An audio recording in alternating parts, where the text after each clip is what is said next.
Welcome back to Akina Guide Part 2. This is a follow-up to the video I released 3 weeks ago, and hopefully it will help you get 39 seconds in Akina. It's not going to be a very fun video, so if you want to learn, stick around. If you don't, you can leave. It doesn't matter. It's just a game. What this slide is saying is you can do everything in RC mod. You don't need anything else. And this is the most important concept I want you to take away. Letting go of reel out past your hooks makes you do a 90 degrees turn. So you want to make sure you hold hook the entire time, otherwise you can't turn. And I will give an example of this concept right here. Let's say you hook on this wall here, and you're holding hook and reel out all the way. When you let go of reel out, you're going to do like this, and then you're going to want to reel in again. So when you let go of reel out, you're going to get the 90 degrees you want to make the sharp turn. Now, in the beginning of the run, there's two concepts here. The gas cancel wall. It's just a wall cancel, so what you do is you walk up the wall, press gas burst, and you'll get some speed.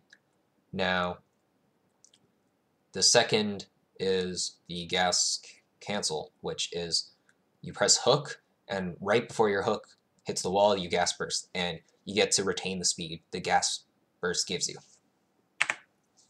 Now, I made a mistake in the previous video, which was pointed out by Hana, and I made a mistake of saying left gas cancel, which is when you gas cancel left. For most players, that will be double clicking A. This is actually a right gas cancel. So you want to hook the wall and double tap D if your gas cancel right is D twice. So let me just reiterate what I meant. This is a right gas cancel, so you can gas cancel in any direction you want. Most of them will be forward, but in this case, it's actually a right gas cancel. I made a mistake. Now, let's go over this part. So, usually you'll see my runs, they have kind of this pattern where they're blocky, like this. And it's overcomplicating things, to be honest. I learned the game like this. That's it. I just learned it like this. There's no advantage the way I do it over everyone else, which is they reel out here, have one hook here, curve, and then re-hook here. I really recommend everyone else's method because it's simple and it provides the same results. Now let's go over to this area. When you come here, you want to hook here. Oh, sorry, you don't want to hook here. You want to come around here, get this wide angle. Then you want to make another wide turn here.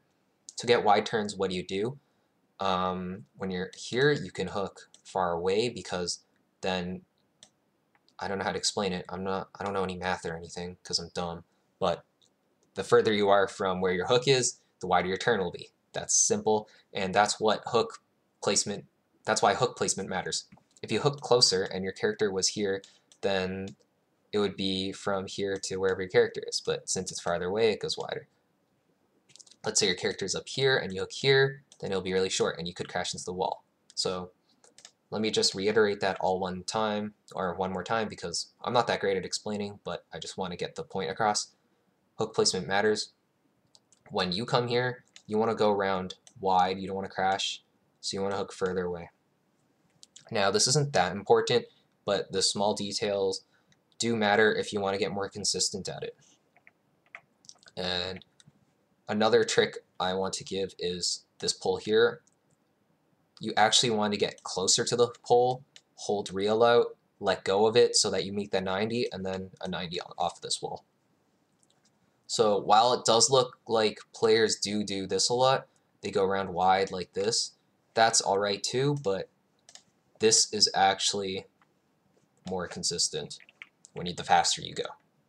So 2 curves, 190, 190. Now let's look at it from this direction. You're coming around here, you want to hook over here, then you go here, you want to hook over around here. And let's say you're really close here, or you're really far on the left here. You want to actually hook closer because you want to turn faster. Because if it's too wide, you're going to hit the wall, that's not great. Now what I was saying is you want to hook this pillar wherever you're hooking. You want to actually go past the pillar while hooking it to get the 90. That is the toughest part of this part of Akina. That's what I think. And then this is the most simple part. Now let's go to this part of the race. Some people end up on the left side, and when you're on the left side, there's an important concept you need to know. The closer your character, let's say this is your character, the closer your character is to the wall, when you hold reel out, the stronger the pull will be. So let's say you hook here and your character's here. When your character passes the wall, the reel out will get stronger and pull you towards the wall, versus if your character is farther on the left, when you hold reel out, it will pull you to the wall. It will pull you to the wall, but it will be with less strength, so you can turn around. Now, let me go back a bit. If you're on the right side, you're pretty set. If you find yourself here too close to the floor, you can hook here with reel out to get some leverage. And this part is pretty complicated for most people. They usually crash in one of these corners because it's kind of like on this 45-degree slant when we're used to doing 90s and 180s. But the trick to it is actually hooking here or even further back.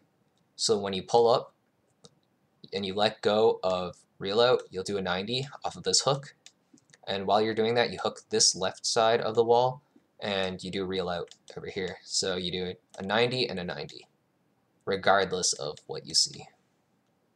So one more time, 90, 90, through hooking these points.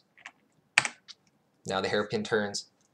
The hairpin turns are a good example of the concepts we've been going through, the 90 degrees, and if you're closer to the wall, the stronger the reel-in force will be. So what you want to do is you want to end up somehow on this side. It'll be the left side of the wall, on left side of this hall, I guess. This hall. It'll be the left side of this hall.